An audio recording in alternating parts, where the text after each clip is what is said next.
Vídeo das Claras no ar para responder perguntas de vocês. Tem perguntas sobre Bahia, vou começar com elas para a galera torcedora esclarecida, tricolor, que gosta de saber sobre o Bahia. Tem também sobre torcida na Europa, sobre vida por aqui e outras curiosidades. Então já deixa o like no vídeo, confere se está inscrito no canal e vamos para a vinheta.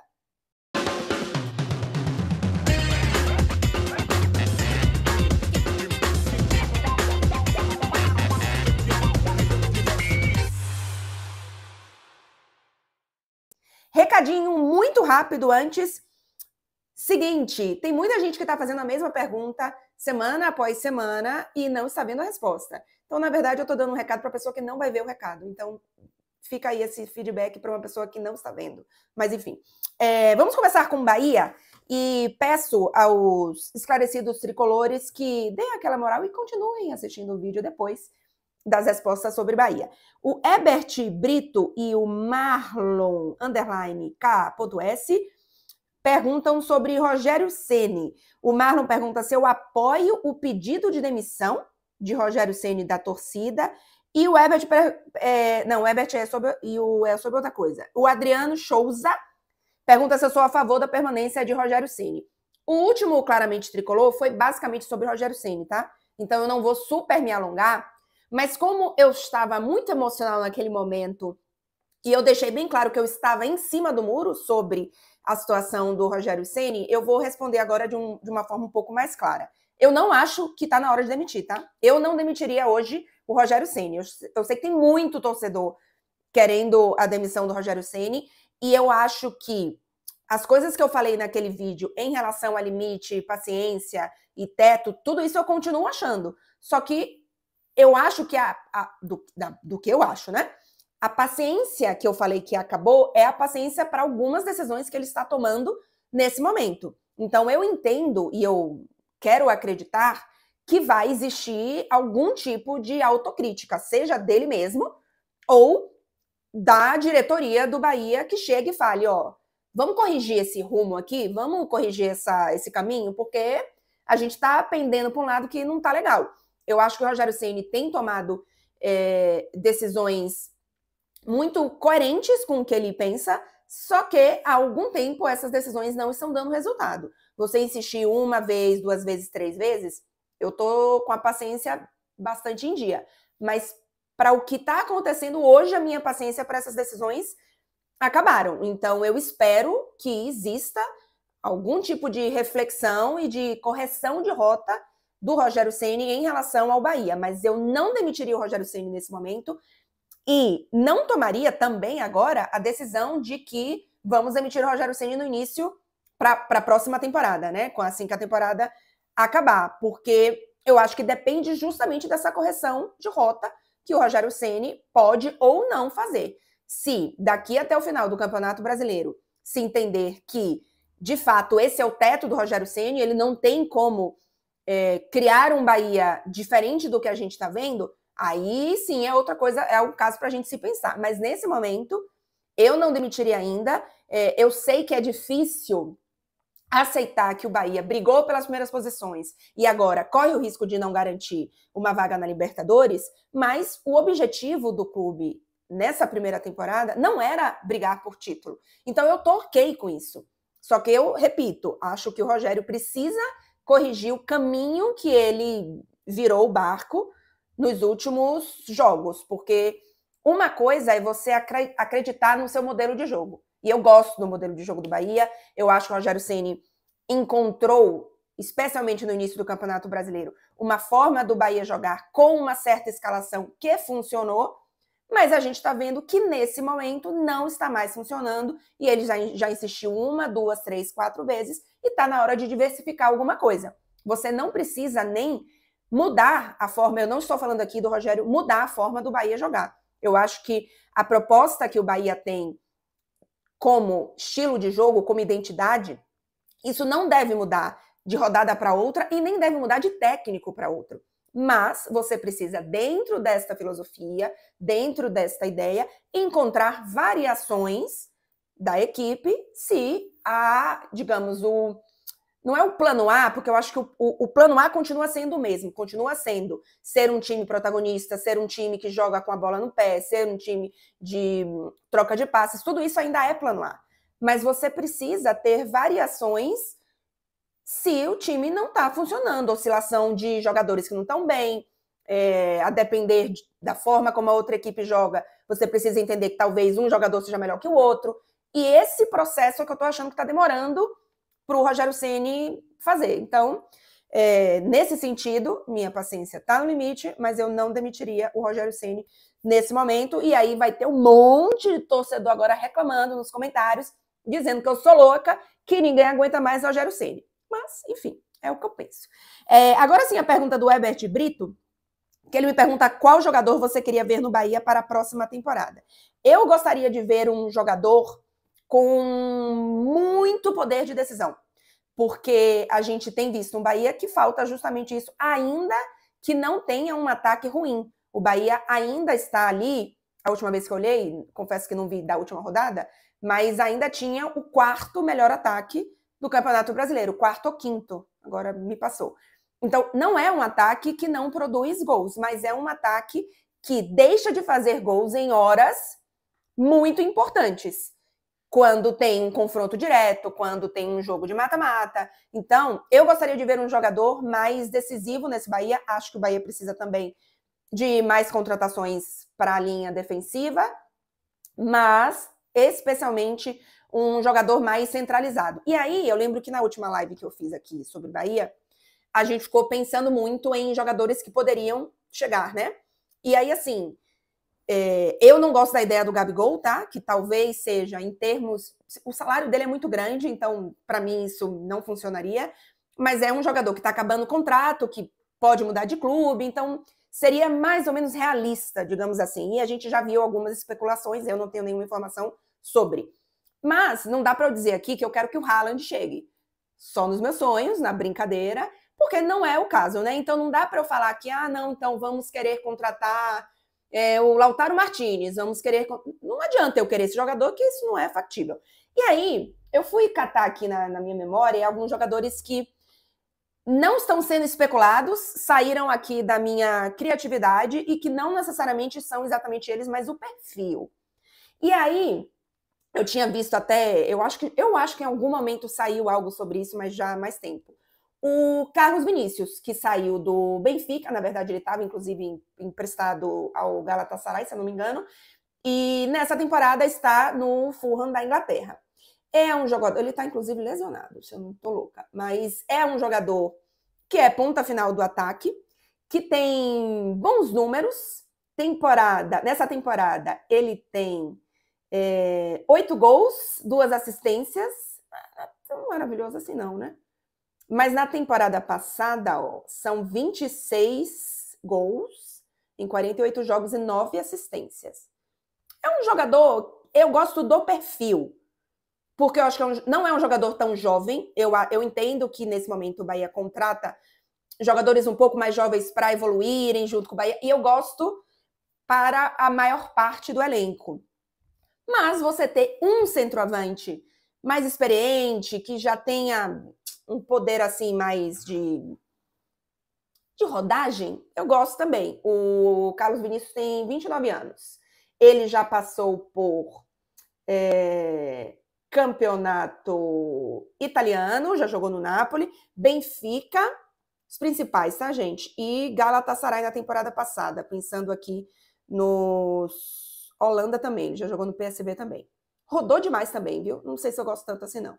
Mas fica aí a sugestão. E outro que eu acho que não é tão factível, porque acabou de ir para a Arábia, é o Marcos Leonardo, que saiu do Benfica. Inclusive, eu acho que teve gente falando do perfil, mas é difícil porque ele acabou de sair. Então, o Bahia não vai tirar um jogador que está há 6 meses na Arábia Saudita ganhando rios de dinheiro. Então, também não é. Eu estou falando para vocês que eu estou com dificuldade de achar uma possibilidade factível de um jogador que eu digo, esse o Bahia poderia ir atrás. E aí, seu Marcelo Beckler, que está aqui comigo, me deu a sugestão, inclusive, porque perguntei a ele, do Yuri Alberto, porque é um jogador que eu sei, recebe umas críticas aí e tal, Mas, ó, ele tem 20 gols na temporada. Se a gente for pegar o Everaldo, acho que são 11 gols na temporada. É um jogador que tem 23 anos, ou seja, ainda pode evoluir, é um jogador jovem ainda. E não sei se seria tão difícil tirar ele do Corinthians assim, não. Então, Beckler deu essa sugestão. Contem para mim nos comentários o que vocês acham. Talvez seja dessas que eu trouxe aqui, não sei se é a melhor, mas talvez a mais realista. Eu continuo tendo dificuldades. O pessoal estava falando, Marcelo é melhor do que eu para lembrar, como que é o atacante do Cuiabá? Eu gosto do Isidro Pita. Isso, o Pita. O meu problema com o Pita, talvez seja um pouco do problema com o Everaldo. Eu acho que o Bahia precisa de um nome com mais peso. Eu acho que tem que chegar um cara com mais nome, com mais experiência. Não, resolveu. Mas você não sabe se vai resolver, né? Eu queria um que eu tivesse um pouquinho mais de garantia.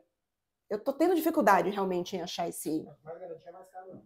Sim, mas tem que pagar. Você diz, gol custa caro. Pagar um pau de dinheiro.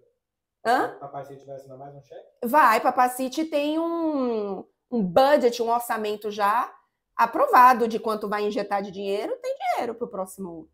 Assim, sei lá, não é 100 milhões, mas tem. Pagou, quanto foi? 50, 60 no Lúcio? Dá pra pagar 60. Dá, eles podem pagar quanto eles querem.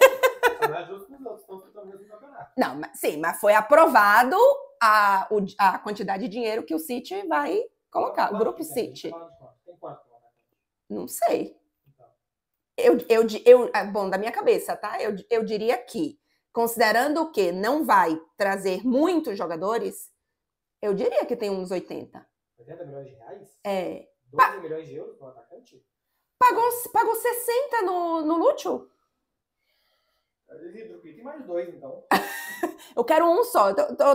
Talvez eu esteja positiva demais com dinheiro. 50 milhões de reais. Menos do que... Ó, quanto foi o Lúcio Rodrigues? Foi 50 ou 60?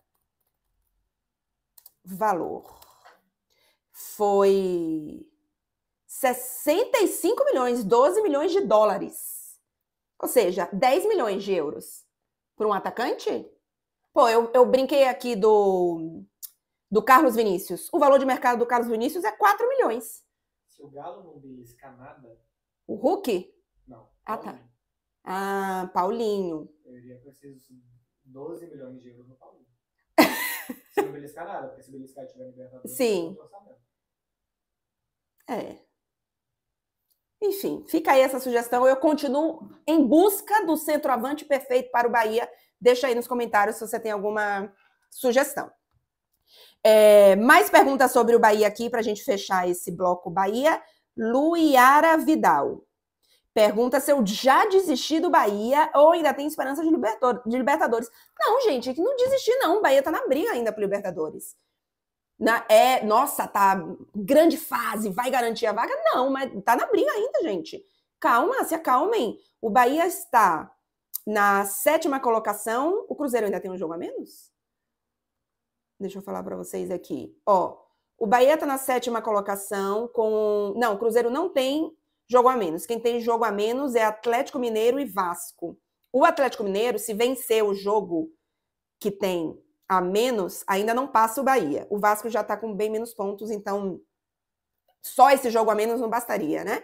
Mas assim, ó, o Bahia vai enfrentar nos próximos jogos. Tem Cruzeiro, fora de casa. O Cruzeiro tá assim, né? Não tá... Tem uma de 10. Nossa Senhora! O Bahia ganhou 2 de 7. 1, 2, 3, 4, 5, 6, 7. 2 de 8. Então, vai ter um empate e 5 derrotas. 3 para o Flamengo. Aí ninguém merece. Não, mas assim, Cruzeiro é confronto direto. É difícil, mas poderia aproveitar a fase ruim do Cruzeiro, apesar do Bahia também não estar na sua melhor fase. Aí tem Cruzeiro, Vasco e São Paulo. Eita, que os próximos 3 jogos do Bahia não tá fácil, não. Aí depois vem Juventude, Palmeiras, Atlético Paranaense, Cuiabá, Corinthians e Atlético Goianiense. Não tá fácil não, mas eu ainda não desacreditei não. E assim, ok, é o Corinthians, mas os últimos jogos são jogos em que o Bahia pode... Ó, Cuiabá, Corinthians e Atlético Goianiense. Acho. Cuiabá e Atlético Goianiense rebaixados. Pois é. Então, 6 pontos que o Bahia precisa garantir. Então, a reta final do Bahia, depois desses 3 primeiros agora, que são confrontos diretíssimos, Cruzeiro, Vasco e São Paulo, precisa pontuar do máximo possível nisso aí, para na reta final, mesmo que não esteja entre, fazer 6 pontos e entrar. Mas eu ainda acredito, tá? E gente, assim, não é possível que a má fase do Bahia continue durando, porque tem 8 jogos e 2 vitórias para Criciúma e Atlético Mineiro. Então, tá na hora de acordar, né? Mas aí é aquela coisa que a gente estava falando de Rogério Ceni. Vamos ver o que acontece. Fechei aqui o bloco Bahia. Acho que não tem mais nenhuma pergunta sobre Bahia, mas se você é torcedor esclarecido tricolor, te peço que continue por aí para ajudar aqui a produtora de conteúdo. E se for sair, não esquece de deixar o like, conferir se está inscrito no canal. Bruna FN Couto me pergunta, com a temporada já começou, quais clubes você vê como surpresa na Champions? Eu falei 2 clubes aqui no início da temporada, em estágios diferentes, e eu vou continuar com eles, tá?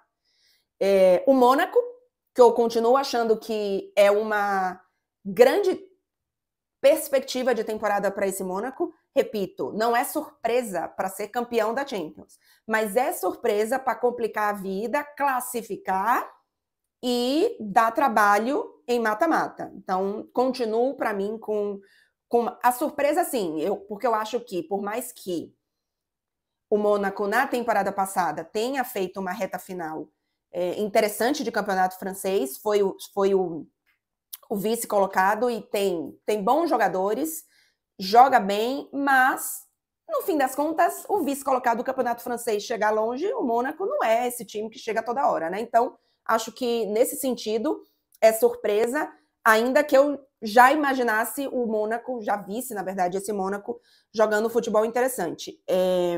E o outro que eu tinha falado, que eu ainda vou apostar nele mais um pouquinho, apesar do início na Liga dos Campeões não ter sido maravilhosa, é o Barcelona. E aí, obviamente, numa prateleira diferente, né? Porque o Barcelona, não é uma equipe que, tirando a temporada passada, nas anteriores, decepcionou na Champions. Então, não é uma equipe que a gente coloca como favorita para o título, mas é uma equipe que nos últimos anos andou decepcionando um pouco, que eu acho que nessa, se o elenco ajudar no sentido de lesões, porque tem um elenco curto, eu acho que esse Barcelona pode surpreender muita gente. Acho que tem muita gente achando que esse Barcelona pode decepcionar novamente e não acho que vai decepcionar. Seguindo por aqui, Marcos Ribe, deve ser Ribeiro, pergunta o que esperar do time feminino do Lyon na Champions. Eu estou um pouco curiosa do quanto que essa equipe ainda pode evoluir com o novo técnico, né? Então, ainda quero ver um pouco de como vai jogar e tal, mas eu acho que ainda tem muita qualidade no elenco. É um elenco que melhorou, não perdeu jogadoras importantes, diferente, inclusive, da temporada passada. Ainda tem muitas jogadoras experientes, como a Renard, como a Le Sommer, como a Ada. São jogadoras que têm uma experiência muito grande, mas que já estavam sofrendo com lesão, até por conta de idade, etc. Ficaram indisponíveis durante boa parte da temporada passada. Só que o Lyon é tipo o Bayern de Munique na França, quando a gente fala de futebol feminino, porque o Lyon pega sempre a melhor jogadora do campeonato, independente de onde ela aparecer, e contrata. Foi assim na temporada passada, quando trouxe a Diani, que, se eu não me engano, foi artilheira da Champions na temporada passada, e nessa temporada trouxe a Tabitha Chawinga, também do PSG, foi a melhor jogadora do campeonato francês na temporada passada, e o Lyon foi lá e contratou. Então, é um elenco que melhorou, que trouxe mais jogadoras jovens. Então, a minha expectativa é de que o Lyon chegue pelo menos até semifinais, tá? Mas, assim, a depender dos confrontos, enfim, né, do que jogar, pode chegar em final. Mas eu acho que é uma equipe para, no mínimo, estar em semifinal. TI_Sobreira. Como é a vida na Europa? É melhor que no Brasil em todos os aspectos? TI_Sobreira em todos os aspectos é complicado, né? Eu analisar aqui todos os aspectos. Mas eu acho que tem um principal que acaba meio que irradiando para quase todos os outros, que é a questão da segurança. Óbvio que se você vem para a Europa com uma qualidade de vida mínima, não estou falando de vir para cá e passar perrengue, né? Eu, por exemplo, no meu caso, tive o privilégio de já vir para cá com um emprego, com uma vida relativamente definida, assim. Então, eu nunca passei pelo lado tão complicado de ser imigrante nesse sentido financeiro, assim. Mas eu acho que a segurança é o melhor aspecto. E aí faz com que você tendo segurança, a qualidade de vida, assim, aumenta absurda, porque você, por exemplo, pode caminhar para todos os lugares, então, distâncias curtas, você nem depende de transporte público. Quando você usa transporte público, você também não tem medo da segurança, então o transporte público, além de funcionar em termos de malha, né, de abrangência, também é seguro. Então, acho que essa talvez seja a maior diferença na qualidade de vida, mas não é melhor em todos. Por exemplo, e aí também vai depender de cada lugar, né? Por exemplo, o clima aqui em Paris, ou boa parte da França, não é melhor do que onde eu morava, em Salvador. Ou mesmo Rio de Janeiro. Eu nem amo o calor louco do Rio de Janeiro, e por isso que eu falei Salvador, porque Salvador não tem aquele calor absurdo. É uma temperatura durante todo o ano de 24 a 29 graus, então tá de boa, e 29, 30 graus é verão, realmente, o resto é 27 graus. Se você falar que tá 27 graus em Salvador neste momento, a chance é gigantesca. Então, de você acertar. Então, o clima, por exemplo, aqui não é melhor. Agora, se eu for comparar com o clima em Barcelona, aí eu já acho melhor, porque Barcelona tem as 4 estações, faz um friozinho bom no inverno, então dá para você colocar um casaco. Eu gosto da mudança das estações.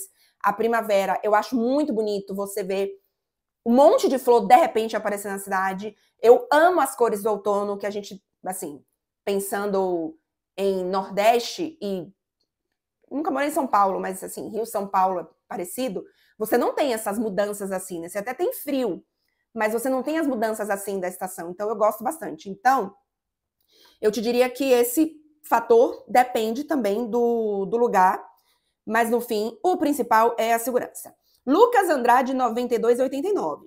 O que fez você querer fazer jornalismo? Teve algum incentivo dos seus pais? Abraço para você. Meus pais incentivaram, mas incentivariam qualquer coisa, tá?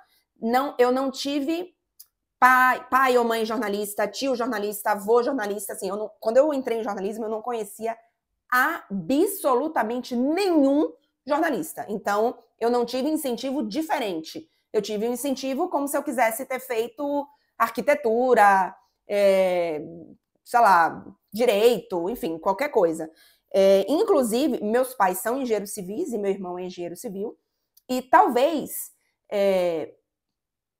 se eu tivesse manifestado algum tipo de desejo, talvez eu tivesse tido um incentivo, mesmo que sem querer até dos meus pais, porque, querendo ou não, é mais fácil a vida quando você tem contato já na profissão, né? Então, eles nunca me incentivaram, porque eles não queriam me influenciar a me tornar engenheira civil só porque meus pais são engenheiros civis, o que teria facilitado a minha vida. Mas talvez, se eu tivesse manifestado a ideia, eu tivesse recebido algum tipo de incentivo diferente, porque eles conhecem a profissão, né? Então, por exemplo, se meu irmão tinha uma dúvida na profissão, de que área seguir, não sei o quê, meus pais poderiam ajudar. No meu caso de jornalismo, meus pais não faziam ideia, né? Não tinham nenhum conhecimento sobre a profissão, assim, né? Além de fora. Então, me incentivaram como me incentivariam para qualquer coisa. E o que fez eu fazer jornalismo, primeiro, a minha primeira opção não ter dado certo, que era ser bailarina clássica, e segundo, eu queria ser a Glória Maria, foi isso que me incentivou. Quando você perguntava para mim qual é o seu sonho de profissão, quando eu já tinha decidido por jornalismo, era porque eu queria ser a Glória Maria. Ela foi a minha primeira e talvez única, assim, inspiração, porque depois eu passei a admirar muitos jornalistas, mas, por exemplo, eu não tinha o sonho de ser jornalista esportiva, apesar de ser apaixonada por futebol. Então, de inspiração, assim, para eu fazer jornalismo, foi Glória Maria. Dendel, _ 12. Uma torcida da Europa que acha fantástica, que viu de perto. Teve alguém que me perguntou sobre torcida que as pessoas não veem tanto, mas que é legal, subvalorizadas. E aí eu vou te falar, a torcida do PSG é uma das torcidas que mais canta, que mais, assim, apoia o time 90 minutos, mesmo depois que toma gol. Por exemplo, o PSG e Arsenal, a torcida do Arsenal não deu um pio, comemorou o gol e calou a boca. O PSG, a torcida do PSG, assim, cantou ainda mais quando o PSG tomou o primeiro gol e quando tomou o segundo gol.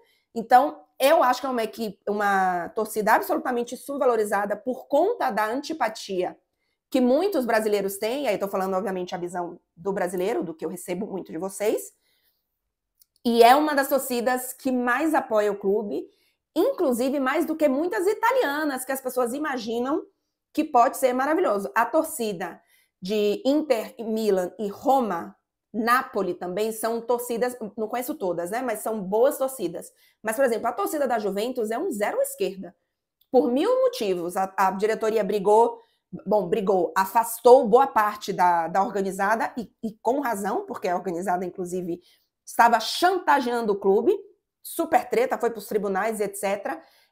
Então, assim, a Juventus baniu, durante muito tempo, uma torcida organizada e proibiu um monte de coisa nos estádios, que demorou com que, hoje, começou a melhorar um pouco, mas você precisou voltar a criar uma cultura de torcida no estádio da Juventus. Então, uma torcida que, por exemplo, as pessoas podem imaginar que é uma torcida maravilhosa, é uma torcida bem aquém, assim, de outras. E a do PSG eu gosto bastante. E eu ainda acho, assim, eu até entendo que isso não faz a torcida ser boa por conta disso, mas eu gosto. Eu adoro os espetáculos de mosaico e não sei quantas bandeiras e troca o cenário. Eu adoro, porque para mim faz parte ali. É um espetáculo, é uma apresentação antes do jogo. Então eu acho que é um entretenimento a mais, então eu gosto. E a do PSG faz maravilhosamente bem. Darli Soliveira pergunta: Clara, quando não tem futebol, o que mais gosta de fazer? Comer. E aí você fala, mas você come também quando tem futebol? Sim, mas, por exemplo, sair para comer. Eu assisto muita série. Eu não sou uma pessoa, por exemplo, que assiste várias coisas em YouTube, nem em televisão. Eu assisto muita série. Então, assim, tô de folga e tá, sei lá, um dia chovendo e não tem futebol, porque até quando eu tô de folga, se tiver futebol bom, eu assisto. Eu fico no sofá assistindo série ou filme e uma comidinha gostosa, com um vinhozinho gostoso. É isso que eu faço. Se o dia estiver bonito, aí eu gosto de sair para caminhar, incluindo um momentinho gastronômico, seja um café com um bolinho, ou de fato um almoço ou um jantar. Acho que é isso que eu gosto de fazer. Tirando isso, por exemplo, eu não gosto, correr não é um hobby, não é uma coisa que, nossa, tô de folga, vou correr. Caminhar até gosto. Museu, tá aí uma coisa que eu gosto, mas assim, não é uma coisa que eu faço toda hora, né? Que mais? Eu estou querendo muito, eu estou cada vez com mais vontade, e isso já vai acontecer, Marcelo Beckler vai me ajudar nisso, que eu vou voltar a pintar. Era uma das coisas que eu mais gostava de fazer quando eu era mais nova. A minha casa em Salvador, dos meus pais, é quase toda decorada com quadros meus, e eu tô sentindo que eu preciso de um hobby, porque eu também gostava mais de ler, e hoje eu tenho mais dificuldade de parar para ler muito tempo e tal, e tô tentando. Mas um hobby que não envolva a tela. E aí, ou é ler ou é pintura. Mas a pintura, para mim, tô com mais vontade. Tô tendo dificuldade para leitura. Tô tentando, li alguns. Dona Tati Mantovani me ajuda, inclusive, nas indicações. Mas quero muito voltar a fazer isso. Luísa _ Portilha. Luísa, acho que eu respondo pergunta sua toda semana, hein? Se você pudesse ser algum jogador de futebol, qual você queria ser? O Totti. Já falei isso aqui algumas vezes. Se eu pudesse ser um jogador de futebol, eu teria sido o Totti. Ou talvez o Del Piero, mas o Totti ainda é mais, assim. Acho que ainda tem uma ligação bizarra de torcedor, clube e, sabe, a vida inteira. E, nossa, assim, eu não seria jogador que teria pongado de clube em clube, assim, considerando que eu sou um jogador muito bom, né? Eu teria feito minha carreira inteira no clube só, mesmo que fosse um clube que brigasse apenas nacionalmente, que não fosse um clube que... O Totti não foi um jogador que brigou por Liga dos Campeões. Mas a idolatria e o amor e o respeito que ele tem pelos torcedores, e mesmo de outros clubes, eu queria ter sido assim, nesse estilo. Mas, ser bem sério, eu nunca tive vontade de ser jogadora, né? No caso de futebol, não seria, tá? Não é uma coisa que me chamou assim na vida, não. E eu tenho que correr aqui porque eu tenho outras gravações. PR.Carlos Moisés pergunta o que eu tô achando da nova Champions. Para mim, não está dando muita emoção. Carlos, para mim tá maravilhosa. Eu tô amando essa nova Champions. Eu já esperava que seria legal. A única coisa que eu não gosto é que tem muito jogo bom para acompanhar. Eu quero ver muito jogo. Antes você tinha menos jogos a cada rodada para, assim, realmente acompanhar. E agora tem mais, é mais difícil. Eles poderiam facilitar a vida e botar uns joguinhos melhor no horário de mais cedo. Mas eu tô gostando muito, porque, assim, todo jogo vale muito. E eu acho que a gente vai começar a perceber o quanto que cada jogo vale muito, mas na reta final. Ah, beleza, o Real Madrid não ganhou do Lille, não foi um jogo importante. Vocês vão ver que vai ser importante. Vocês vão ver que vai ser importante. E o Fábio Farias pergunta se eu vou assistir seleção hoje. Eu nem sei que horas é o jogo. Diria que é de madrugada, então, sinceramente, não sei se eu vou assistir, não. Bem difícil. Duda Fazini pergunta, hoje é Dia Mundial da Saúde Mental. Tu faz terapia, Clarinha? Já fiz, nesse momento não estou fazendo terapia, eu, inclusive tive alta da minha terapeuta, porque eu queria muito trabalhar uma coisa muito específica. Eu sou uma pessoa que tem poucas questões, assim, eu não fico, nossa, e aquilo? Claro que eu tenho inseguranças normais, claro que eu tenho ansiedades normais, mas eu não tenho nada que me incomode muito grande. Além dessa coisa que eu trabalhei com a terapeuta e eu ganhei alta. Então, hoje não sinto a necessidade, mas eu acho que todo mundo deveria fazer em algum momento da vida, porque eu acho que é importante. E para terminar, NUF Castela pergunta, todo influencer tem haters. Como lida com isso e o que mais incomoda? Vou te falar que eu tenho pouco, viu? Assim, não tem um hater super específico, mas eu não gosto. Eu não é uma coisa que eu, tipo, ignoro e não me faz bem. Assim, e não me afeta. Me afeta. Mas é aquela coisa, você tenta pensar no outro ponto. Aí eu vou responder mais uma aqui, porque eu, inclusive, falei no início que ia ter. Não, foi sobre torcida. Mas o Michel Picolin pergunta, pior estádio que você já trabalhou. Eu amo o San Siro, mas o San Siro é muito ruim de trabalhar. É muito ruim de trabalhar. As coisas são, assim, os lugares são muito longe, sabe? Assim, para você sair de trás do gol e ir para o lugar onde você vai fazer as entrevistas. Tem que subir escada, o elevador tá travado na hora. Então, assim, as distâncias são grandes, o Wi-Fi não funciona, e você tem que pegar um papel com senha. Então, o San Siro é um dos, assim, que mais me complica. E o Rafa pergunta qual dos estádios que eu já fui é o meu favorito. Tirando a Fonte Nova, obviamente, eu gosto muito do estádio da Juventus. Eu acho ele do tamanho certo, eu acho ele o colorido do tamanho certo, das cores certas. Eu só não gosto dele do lado de fora, que do lado de fora ele é feio, porque ele tem estacionamento e um shopping, então não é legal. Mas do lado de dentro, eu acho ele muito, muito, muito bonitinho. E rápida, Samuel, 1890, pergunta se eu acho que o Napoli tem chance de ganhar o italiano. Eu falei muito do Napoli na segunda-feira, no Clareou da rodada, então vou responder rapidamente. Sim e demais, porque a dúvida se poderia dar certo com o Conte, deu certo. E o Napoli não tem compromissos europeus. Então, isso pode fazer diferença na temporada. E Anderson Silva pergunta qual foi o primeiro jogo de Liga dos Campeões em que eu trabalhei em loco. Foi Real Madrid e Napoli, em Madrid, no Santiago Bernabéu, em fevereiro de 2017. E com isso, a gente encerra Tudo às Claras por aqui. Não esquece de deixar o like, conferir se está inscrito no canal. E neste final de semana, sexta, sábado, domingo, enfim, algum dia aí no final de semana, tem date com Beckler. Então, Não esquece de passar por aqui para conferir. É isso, gente. Beijo e o quê? Bom início de quase final de semana para vocês. Tchau.